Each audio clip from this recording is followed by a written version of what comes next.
할렐루야. 오늘 매일 주님과 함께 찬송가 201장입니다. 참 사람 되신 말씀 부르며 시작하겠습니다.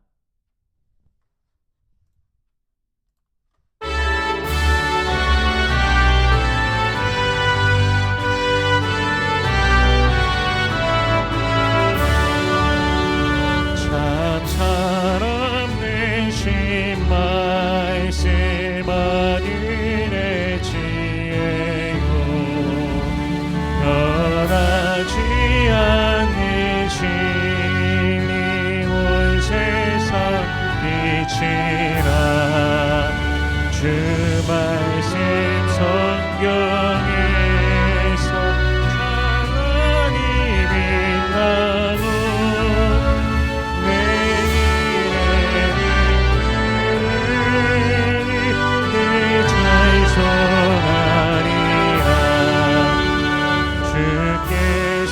세운 교회 이 말씀 받아서 그 위한 빛을 비춰 온 세상 밝힌다. 귀중한 성경 말씀 그보다 귀하노 주님의 잘 드러내보라. 이 말씀 깃발처럼 그 높이 날리니 어느 바다 위에 등대와 같도다. 이 고해 같은 세상 나 평생 지낼 때 그 말씀 나의 미래를 그리소서. 주님의 몸된 교회 빛나는 등대여 이 세상 만민 앞에 비추게 하소서. 저 방황하는 이성 이를 뿔 따라서 주 얼굴 볼 때까지 살게 하소서.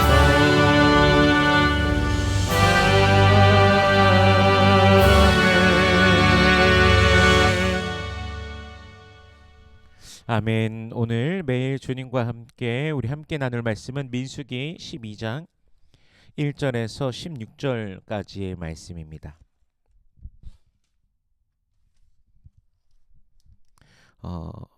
봉독은 9절에서 16절까지의 말씀을 봉독하겠습니다. 여호와께서 그들을 향하여 진노하시고 떠나심에 구름이 장막 위에서 떠나갔고 미리암은 나병에 걸려 눈과 같더라. 아론이 미리암을 본즉 나병에 걸렸는지라. 아론이 이에 모세에게 이르되 슬프도다 내 주여 우리가 어리석은 일을 하여 죄를 지었으나 청하건대 그 벌을 우리에게 돌리지 마소서. 그가 살이 반이나 썩어 모태로부터 죽어서 나온 자 같이 되지 않게 하소서. 모세가 여호와께 부르짖어 이르되 하나님이여 원하건대 그를 고쳐 주옵소서. 여호와께서 모세에게 이르시되 그의 아버지가 그의 얼굴에 침을 뱉었을지라도 그가 이레 동안 부끄러워하지 않겠느냐. 그런즉 그를 진영 밖에 이레 동안 가두고 그 후에 들어오게 할지니라 하시니 이에 미리암이 진영 밖에 이레 동안 갇혀 있었고 백성은 그를 다시 들어오게 하기까지 행진하지 아니하다가 그 후에 백성이 하세롯을 떠나 바란 광야에 진을 치니라. 아멘. 잠시 기도하겠습니다. 살아계신 하나님 은혜를 감사합니다. 우리 주 예수 그리스도의 놀라우신 은혜와 사랑, 그 십자가 사랑, 보혈의 능력으로 우리를 붙드시고 인도하시니 감사합니다. 무엇보다 우리를 구원하신 그 은혜, 그 사랑에 감사하며 주님을 찬송하오니 주여 홀로 영광 받아 주시옵소서. 주의 백성들의 평생에 주님의 이름으로 기뻐하며 우리의 두 손을 높이 들고 주님을 찬송하길 원하오니 주여 홀로 영광 받아 주시옵소서. 그러나 때로는 세상의 미혹과 유혹 속에 빠지며 죄 가운데 거하는 우리들의 모습이 있었음을 고백합니다. 생각으로, 마음으로, 뜻으로, 행동으로 범한 모든 죄를 주님 용서하여 주시옵소서. 이 시간 주님의 말씀 앞에 우리 모두가 함께 섭니다. 주님의 그 말씀의 빛을 우리에게 비춰 주시사 우리로 하여금 깨닫게 하시고 아멘으로 화답케 하시며 순종케 하시며 하늘로부터 내려오는 신령한 복을 누리는 모든 주의 백성들 되게 하여 주시옵소서. 감사드리며 예수님 이름으로 기도드립니다. 아멘. 이스라엘이 출애굽 이후 보였던 하나님에 대한 그 반역의 양상은 하나님께서 세우신 모세를 향하여 의심하고 원망하는 것으로 나타났습니다. 그런데 오늘 본문에서는 모세를 도우며 이스라엘을 이끌어가던 아론과 미리암이 모세를 대적하는 장면이 등장합니다. 핵심은 모세의 도덕적 흠입니다. 1절에 보니까요. 모세가 구스 여자를 취하였으므로 그것으로 인하여서 미리암과 아론이 모세를 비방하였다라고 말씀하고 계십니다. 모세는 바로의 낯을 피하여 미디안으로 떠나 있던 시절에 미디안 제사장의 딸 십보라와 결혼을 했습니다. 그리고 이미 두 아들이 있는 그런 상황입니다. 구스 여인에 대한 정보가 사실 더 이상 성경이 나오지 않기 때문에 뭐 여러 가지를 논하기는 어렵지만 이제 신학자들의 견해에서는 모세의 아내 십보라가 죽은 뒤 재혼하였는데 재혼한 대상이 출애굽 때 이스라엘의 무리에 함께 있던 그 잡족 중에 하나인 구스 여인이라는 것입니다. 미리암과 아론이 모세를 비방하니라 해서 이제 비방하다 이 단어가 이제 원어 성경에서 뭐 테다베르라는 단어인데요. 이 히브리어가 이제 여성형 주어를 취하고 있습니다. 그래서 이 장면에서 이제 미리암이 모세를 비방하는 데 있어서 주도적으로 역할을 하고 있다는 것을 생각해 볼 수 있습니다. 그 비방한 이유가 그럼 무엇일까요? 이방인과의 결혼이 하나님의 뜻에 어긋난다고 생각했을 것입니다. 실제로 하나님께서는 가나안 족속과의 결혼을 금지하셨습니다. 그리고 이스라엘의 역사 속에 보면 에스라 9장과 느헤미야 13장에 보면요. 이방인과의 결혼을 금지하는 장면도 등장합니다. 그러나 이것이 이스라엘의 민족성, 하나님 앞에서의 그 순수성을 지키기 위한 것이지 어떤 그 민족들, 여러 민족들 가운데 우월함과 배타성을 위한 것이 결코 아닙니다. 만일 그렇다면 여분네의 아들 갈렙이 유다 족속으로 편입되어서 이스라엘 가운데 거할 수도 없었을 것입니다. 미리암과 아론은 모세를 도덕적으로 흠잡으면서 비방합니다. 그러면서 이제 하는 말이 여호와께서 모세와만 말씀하시냐 우리와도 말씀하신다라고 하면서 이제 자신들에게도 이제 그런 권위가 있다고 하면서 모세를 깎아내리면서 모세를 대적하는 것이죠. 이 장면에서 성경은 이 사람 모세는 온유함이 지면의 모든 사람보다 더하더라라고만 말씀하십니다. 즉 모세는 비방에 대항하지 않고 그저 하나님의 뜻을 기다린 것이죠. 이전에 일어난 그 다베랴에서의 사건 그리고 기브롯 핫다와의 사건을 통해서 모세는 더욱 하나님 기다리기를 배웠을 것입니다. 우리도 하나님을 기다려야 됩니다. 모든 상황 속에서 우리 하나님께서 행하실 것을 기대하며 기다리며 또 주님의 행하심을 주님의 또 해결해 주심을 경험하는 우리 모두가 되기를 소원합니다. 이 모든 장면을요 누가 듣고 계셨습니까? 2절 2절을 읽어보면요. 그들이 이르되 여호와께서 모세와만 말씀하셨느냐 우리와도 말씀하지 아니하셨느냐 하매 여호와께서 이 말을 들으셨더라. 아멘. 여호와께서 분명히 이 모든 것을 듣고 계셨다는 것이죠. 그래서 하나님께서 모세와 아론과 미리암 셋을 회막으로 오라고 명하십니다. 그때 구름 기둥 가운데 강림하시며 아론과 미리암을 부르시죠.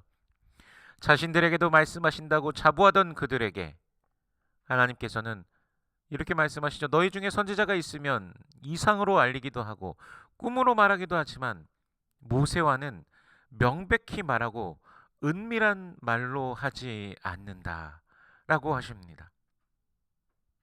모세는 그 얼굴을 대하며 그 형상으로서 모세에게 나타나시며 가르치신다는 것이죠. 어떻게 해야 될지, 무엇을 해야 될지. 다른 이들에게 마치 수수께끼와 같이 이것은 무슨 뜻일까? 이것은 무슨 뜻일까? 그렇게 꿈으로써 환상으로써 여러 가지 해석해야 되는 그런 것이 아니라 정말 직접적으로 말씀하신다라고 지금 하나님께서 아론과 미리암에게 말씀해 주십니다. 다른 이들에게 계시하는 것과 모세에게 계시하는 것이 정말 명백히 다르다, 차원이 다르다는 사실을 말씀해 주시죠. 즉 모세는 여호와께서 가장 신뢰하는 종이며 그가 세우신 지도자라는 것을 말씀하시는 것입니다. 너희가 어찌하여 내 종 모세 비방하기를 두려워 아니하느냐. 이 모세를 비방하는 것은 하나님께서 가장 신뢰하는 자를 비방하는 것이기에 하나님을 향한 비방과 마찬가지라는 것이죠. 여호와께서 그들을 향해 진노하시고 떠나십니다. 구름이 장막에서 떠나갈 때 미리암에게 문둥병이 들려 눈과 같아집니다. 나병이라고 우리가 보는 현재 성경에선 나병이라고 되어 있죠. 이제 예전에 사용된 성경에서 문둥병이라고 그렇게 쓰여 있고요. 이제 아론이 모세에게 슬프다 내 주여 우매한 일을 하여 죄를 얻었으니 청컨대 그 허물을 우리에게 돌리지 마소서라고 하며 자신들이 했던 그 행위를 반성합니다. 모세도 여호와께 부르짖습니다. 미리암을 고쳐달라고 합니다. 하나님께서는 이제 7일 동안 진 밖에 미리암을 두게 하십니다. 피부에 이제 나병이 들었을 때, 그 문둥병이 들었을 때 경우에 7일간 정결 예식에 따르면요, 7일간 진 밖에 두고 그리고 그 이후에 7일은 정결 예식을 함으로써 이제 제사장이 확인하고서요. 그렇게 총 14일이 걸리게 됩니다. 다시 그들에게 안에서 다시 이전과 같이 생활하기 위해서는요.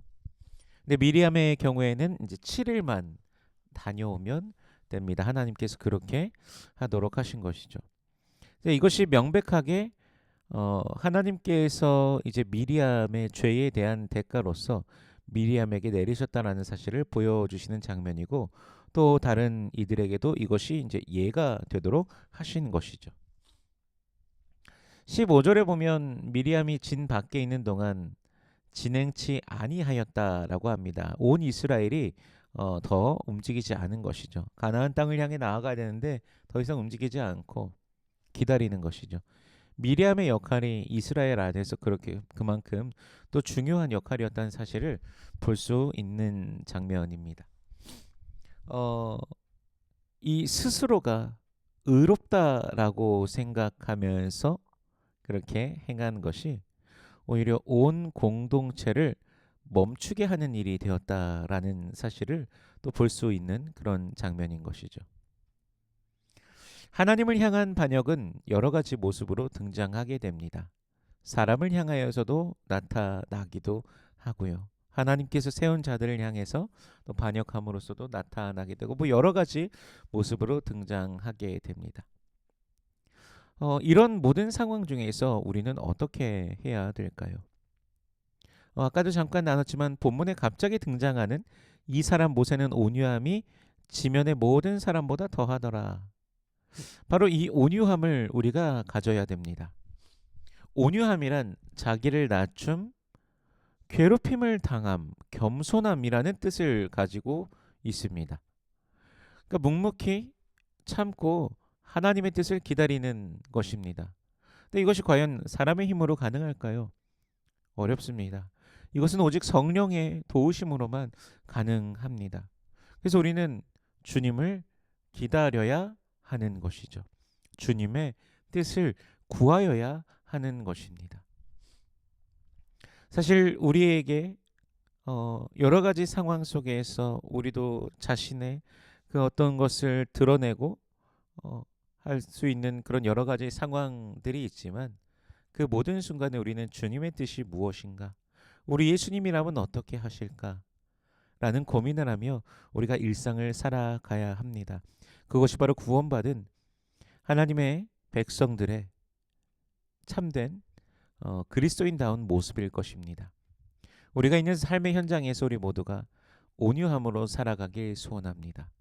오늘도 주님의 뜻을 담은 삶, 주님과 동행하는 삶으로 주께 영광 올려드리는 모든 성도님들 되시길 주 예수 그리스도의 이름으로 축원합니다. 기도하겠습니다. 살아계신 하나님, 은혜를 감사합니다. 우리 주 예수 그리스도의 놀라우신 은혜와 사랑, 십자가 사랑 보혈의 능력으로 우리를 구원하시고 또한 오늘도 우리를 인도하여 주시니 감사합니다. 주님의 마음을 담는 우리 모두가 되게 하여 주시옵소서. 매일 주님과 함께하며 믿음으로 걸어가는 우리들의 인생 되게 하여 주시옵소서. 오늘도 우리의 삶의 그 길 속에 주님의 환한 빛을 비춰주시며 우리를 이끌어 주시옵소서. 기도의 제목들 가운데 주님께서 응답하여 주시옵소서. 또한 육신의 연약한 자들에게 치료로서 주님 임하여 주시옵소서. 우리의 삶을 붙드시고 지키시고 인도하시는 주님의 놀라우심을, 위대하심을 맛보는 모든 권속들 되게 하여 주시옵소서. 여호와는 내게 복을 주시고 너를 지키시길 원하며, 여호와는 그 얼굴을 내게 비추사 은혜 베푸시길 원하며, 여호와는 그 얼굴을 내게로 향하여 드사 평강 주시길 원하노라. 주님 말씀하셨으니 언약하신 대로 오늘도 임하여 주시옵소서. 감사드리며 예수님 이름으로 기도드립니다. 아멘.